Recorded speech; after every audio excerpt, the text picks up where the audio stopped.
Hello student, जैसा आप लोग देख रहे हो आज हम डिस्कस करने वाले हैं coordination compound class 12th chemistry NCERT question number 1 9.1 chapter 9th है ये। इसका क्वेश्चन नंबर 1 डिस्कस करने वाले हैं। क्या है ये question? Right the formulas for the following coordination compound. तो यहाँ पर 6 कोऑर्डिनेशन कंपाउंड के नाम हमें दिए हुए हैं, इनके हमें फार्मूला लिखने हैं। पहला यहाँ पे आपका है tetraammine die aqua cobalt third chloride. Tetraammine die aqua cobalt third chloride. तो इसका जो फार्मूला होगा, यहाँ आप देख रहे हो सॉल्यूशन में फर्स्ट वाला क्या लिखा हुआ है, COS2O whole twice NH3 whole 4 Cl thrice. तो इसका क्या मेथड है बेटा? देखिए, जैसा कि यहाँ नाम लिखा हुआ है, question number first tetraammine die aqua cobalt third क्लोराइड। इसका फार्मूला लिखने का तरीका ये है कि सबसे पहले इसमें हम मेटल के नाम को लिखेंगे। मेटल आपका यहाँ पे आप देख रहे हो जैसा क्वेश्चन में कोबाल्ट। तो सॉल्यूशन में भी आपको क्या लिखना है कोबाल्ट के लिए? Capital C small o CO cobalt. उसके बाद हम लोग लिगेंड लिखते हैं। लिगेंड में आप देख रहे हैं यहाँ पर 2 लिगेंड हैं, एमीन है और एक्वा है। एमीन का मतलब होता है NH3 अमोनिया से और एक्वा का मतलब होता है वाटर से। तो ये नाम आपका है टेट्राएमीन डाई एक्वा, इसीलिए यहाँ पर हम लोग लिख रहे हैं डाई एक्वा के लिए वाटर के 2 मॉलिक्यूल, टेट्राएमीन के लिए अमोनिया के 4 मॉलिक्यूल। Tetraammine die aqua.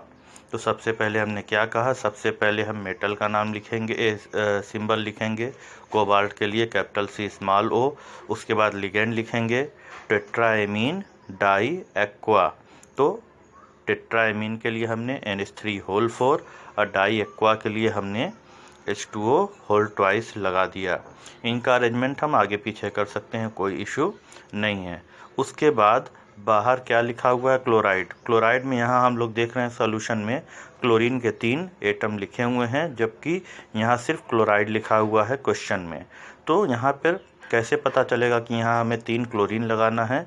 तो कोबाल्ट का यहाँ ऑक्सीडेशन स्टेट क्वेश्चन से क्लियर है कि कोबाल्ट का ऑक्सीडेशन स्टेट थर्ड है, जो और वाटर का ऑक्सीडेशन स्टेट 0, अमोनिया का ऑक्सीडेशन 0, यानी कोबाल्ट का ऑक्सीडेशन स्टेट +3 इस स्फीयर पे अपीयर होगा, जिसको न्यूट्रलाइज करने के लिए क्लोरीन के 3 एटम यानी क्लोराइड के 3 एटम यहाँ पे आपके लगाने पड़ेंगे। तो इस 3+ को न्यूट्रलाइज करने के लिए 3 क्लोरीन यहाँ पे लगे हैं, जिसका नंबर हमें नेम में नहीं दिया हुआ है। फिर से हम एक बार डिस्कस करते हैं। टेट्राएमीन के लिए हमने 4 अमोनिया के मॉलिक्यूल लगाए हैं। डाई एक्वा के लिए हमने 2 वाटर मॉलिक्यूल लगाया है। कोबाल्ट के लिए हमने CO लिखा है। कोबाल्ट का 3+ स्फीयर के ऊपर अपीयर होगा, जिसको न्यूट्रलाइज करने के लिए क्लोराइड यहाँ पर आया हुआ है। और ये क्लोराइड के कितने लगेंगे? जितना ऑक्सीडेशन स्टेट कोबाल्ट का है उतना आपको क्लोरीन लगाना पड़ेगा, क्लोराइड बाहर लगाना पड़ेगा, क्योंकि वाटर और अमोनिया का कोई चार्ज नहीं होता है। तो कोबाल्ट के 3+ को न्यूट्रलाइज करने के लिए यहाँ पर हमें 3 Cl एनायन के बाहर लगाने पड़े हैं। इसके बाद हम लोग डिस्कस करते हैं क्वेश्चन सेकेंड का। जैसा आप लोग देख रहे हो, पोटेशियम टेट्रासाइनो निकलेट सेकेंड। तो सबसे पहले हमने क्या कहा? सबसे पहले हम लोग यहाँ पे मेटल जो स्फीयर के अंदर है वो देखेंगे, निकलेट यानी निकिल। तो हमने ब्रैकेट में निकिल लिख दिया यहाँ पर। उसके बाद टेट्रासाइनो यानी 4 साइनाइड आयन, CN होल फर कर दिया। उसके बाद क्या है? पोटेशियम। पोटेशियम बाहर। अब पोटेशियम का नंबर कैसे पता चलेगा? स्फीयर के चार्ज के अकॉर्डिंग हमें पोटेशियम का नंबर यहाँ पर क्लियर होगा। तो जैसा यहाँ क्वेश्चन में देख रहे हो, निकिल का ऑक्सीडेशन स्टेट 2 दिया हुआ है, यानी यहाँ पर निकिल 2+ ऑक्सीडेशन स्टेट में है। निकिल का 2+ है, साइनाइड के 4- हैं, तो 4- साइनाइड के निकिल के 2+ से कैंसिल होंगे, यानी इस स्फीयर पर साइनाइड के 2- चार्ज बचे हुए हैं, जिसको न्यूट्रलाइज करने के लिए हमने 2 पोटेशियम लगाया। तो अब टोटल प्लस हो गए 2 पोटेशियम के 2+, निकिल के 2+, 4+ और साइनाइड के 4-। तो इस तरह से ये क्वेश्चन आपका सॉल्व हुआ। अब हम लोग देखते हैं question number 3। Tris ethane 1,2 diamine chromium 3 chloride. तो यहाँ पर हमने देखा ट्रिस, यहाँ पर ट्रिस इंडिकेट करता है 3 मॉलिक्यूल को। इसका यूज़ हम कब करते हैं, जब लिगेंड के नेम में नंबर होगा। जैसे इस लिगेंड का नाम क्या है, एथेन 1,2 डाइएमीन, इसके नेम में ही 1, 2 दो नंबर दिए हुए हैं, तो इसके मॉलिक्यूल को रिप्रेजेंट करने के लिए हमें 2 के लिए 20, 3 के लिए ट्रिस लगाना होता है। तो यहाँ ट्रिस रिप्रेजेंट कर रहा है एथेन 1,2 डाइएमीन के 3 मॉलिक्यूल को, और इस मॉलिक्यूल को हम EN से इंडिकेट कर सकते हैं। तो सोल्यूशन में एथेन 1,2 डाइएमीन को हम लोग EN से इंडिकेट करेंगे। तो फिर हम आते हैं सोल्यूशन पर। जैसा आप यहाँ सोल्यूशन देख रहे हो, सबसे पहले क्या, क्रोमियम, यहाँ हमने क्रोमियम के लिए Cr लिखा। ट्रिस एथेन 1,2 डाइएमीन, तो ट्रिस हमने क्या कहा, 3 के लिए यूज़ किया गया है। एथेन 1,2 डाइएमीन को हम इन से इंडिकेट करेंगे, और इसके नंबर ट्रिस को इंडिकेट करने के लिए यहाँ पर हमने 3 लगा दिया। अब चार्ज की बात आती है, जैसा आप क्वेश्चन में देख रहे हैं, क्या क्रोमियम ऑक्सीडेशन स्टेट +3 में है, तो Cr का +3 इस स्फीयर पे आएगा, क्योंकि इन थ्राइस पर कोई चार्ज नहीं होता, यानी क्रोमियम 3+ स्टेट में है। इसको न्यूट्रल करने के लिए यहाँ पर क्लोराइड हमें लगाना पड़ा है, तो 3+ को न्यूट्रलाइज करने के लिए 3 क्लोराइड आयन यहाँ पर लगेंगे। इसके बाद हम देखते हैं क्वेश्चन नंबर 4 का सॉल्यूशन। क्वेश्चन नंबर 4 के सॉल्यूशन की बात करते हैं। देखिए आप यहाँ पर फिर से, amine bromido chlorido nitrito N platinate second, amine bromido chlorido nitrito N platinate second, यानी यहाँ पर बहुत सारे लिगेंड हैं और एक मेटल है प्लेटिनम। किस स्टेट में, 2 स्टेट में। तो क्वेश्चन नंबर 4 में सबसे पहले हमने क्या लिखा, प्लेटिनम। उसके बाद क्या है, एमीन। एमीन का मतलब आपको क्या बताया गया है, अमोनिया। अमोनिया का एक मॉलिक्यूल लिख दिया। देखिए यहाँ थोड़ा सा मिसप्रिंट हो गया है, ये NH3 है, यहाँ ब्रैकेट की कोई ज़रूरत नहीं है। एमीन। उसके बाद क्या है, एमीन के बाद ब्रोमाइडो। ब्रोमाइडो का मतलब Br, यहाँ पर हमने Br लिख दिया। फिर क्या लिखा है, क्लोराइडो। क्लोराइडो के लिए हमने क्या लिख दिया, CO। नाइट्राइटो, N का मतलब होता है NO2। अब हम बात करते हैं चार्ज की।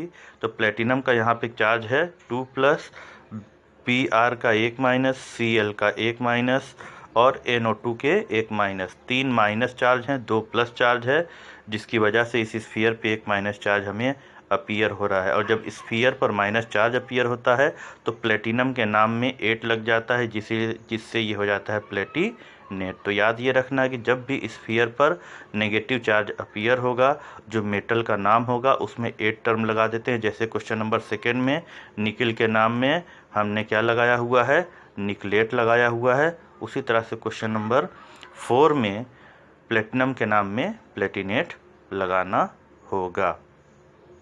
उसके बाद हम लोग देखते हैं क्वेश्चन नंबर 5। 5 क्या है, अगेन 5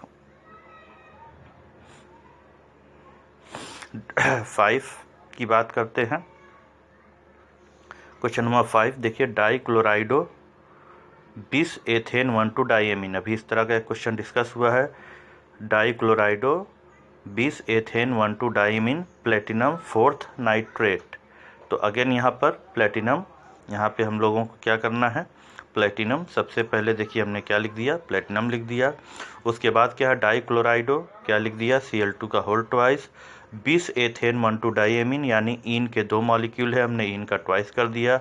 उसके बाद है नाइट्रेट, NO3 लिख दिया। अब इसके नंबर की बात हो रही कि इसका नंबर कैसे पता चलेगा, तो स्फीयर पर हमको क्या देखना होगा, चार्ज। प्लेटिनम 4 का मतलब है प्लेटिनम के 4+, Cl ट्वाइस का मतलब है क्लोरीन के 2-, यानी प्लेटिनम का 4+ Cl के 2- से कैंसिल होगा, जिससे इस पे नेट चार्ज बचेगा 2+।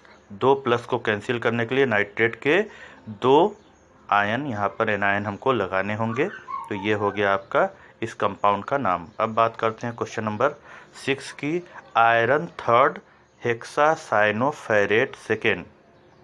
आयरन 3rd, अब देखिए हेक्सासाइनोफेरेट सेकेंड, यहाँ पर ये जो आयरन 3rd है, ये स्फीयर के बाहर का कैटायन है, जैसे यहाँ पर दिखाई दे रहा है हेक्सासाइनो, ये लिगेंड है। हेक्सासाइनो और फेरेट सेकेंड, ये आपका मेटल है जो स्फीयर के अंदर होगा। तो फेरेट सेकेंड यानी आयरन यहाँ पर हमने ये लगाया, मेटल सेंट्रल मेटल, और किस स्टेट में ये है, 2 में है, तो ये हो गया आयरन। हेक्सासाइनो 6 साइनाइड आयन है, वो हमने लिख दिया। अब चार्ज देखेंगे हम कि है क्या किस स्टेट में ये, तो ये आपका है साइनाइड के 6 माइनस हुए, आयरन का 2 प्लस, नेट चार्ज इस पर बचा कितना, 4 माइनस।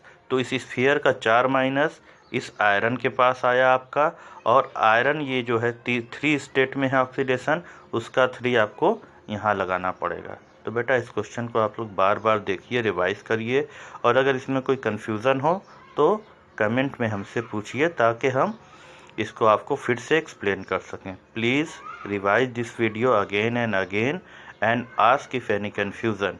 अगर इस क्वेश्चन में कोई कन्फ्यूज़न होगा तो आपके अगले क्वेश्चन समझ में नहीं आएंगे। तो अगर इसमें कोई कन्फ्यूज़न है तो इसको हमसे पूछिए ताकि ये कन्फ्यूज़न आपका क्लियर हो जाए। Okay, thank you.